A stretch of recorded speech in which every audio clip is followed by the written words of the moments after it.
Bonjour et bienvenue à toi dans cette nouvelle vidéo en droit de la protection sociale. Aujourd'hui, nous allons nous concentrer sur le thème du régime des sommes versées par des tiers. Pour ce faire, nous verrons dans un premier temps les avantages versés par le CSE, puis nous ferons un petit focus sur les bons d'achat et les cadeaux, et enfin nous terminerons par les pourboires. Surtout n'oublie pas de t'abonner à ma chaîne YouTube et de liker cette vidéo pour me soutenir, et c'est parti!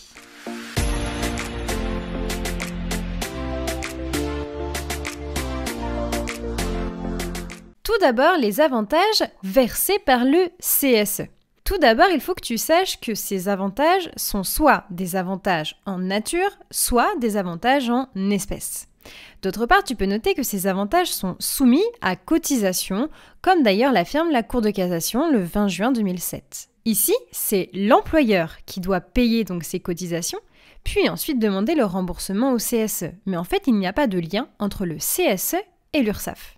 On peut noter dans un autre temps que, très souvent, le CSE va s'en tenir aux tolérances administratives pour éviter justement de devoir cotiser. Pour certaines catégories d'avantages, les sommes peuvent être exonérées lorsque celles-ci ont un caractère de secours lié à une situation individuelle particulièrement digne d'intérêt, comme le rappelle la Cour de cassation dans un arrêt du 11 janvier 1990.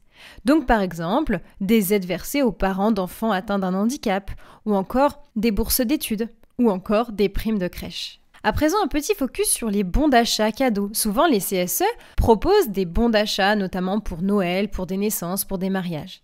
Et bien ici, les cadeaux et bons d'achat vont être exonérés de cotisations, puisque l'ACOS l'autorise. Toutefois, tu peux noter que cette exonération est valable que lorsque le montant annuel donc de ces bons d'achat n'excède pas le seuil de 5% du plafond mensuel de la sécurité sociale qui est mis à jour chaque année. Pour être exonérés, les bons d'achat doivent être en lien avec un événement énuméré dans la circulaire, mariage, naissance, Noël, avoir une utilisation effective en lien avec l'événement pour lequel le bon est attribué, et enfin, avoir un montant conforme aux usages. Ici, c'est 271 € par événement ou par enfant. Attention toutefois, les bons doivent être conformes à tous les critères pour être exonérés.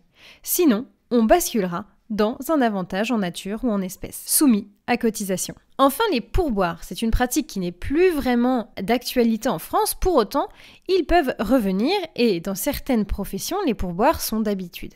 Il y a deux hypothèses à bien distinguer. Lorsque les pourboires sont réunis par l'employeur, alors il y aura un prélèvement sur le montant réel. Toutefois, si les pourboires sont versés directement à l'employé, alors on les évalue forfaitairement à la hauteur du SMIC. Voilà, c'est la fin de cette vidéo. J'espère que cette notion est plus claire dans ton esprit.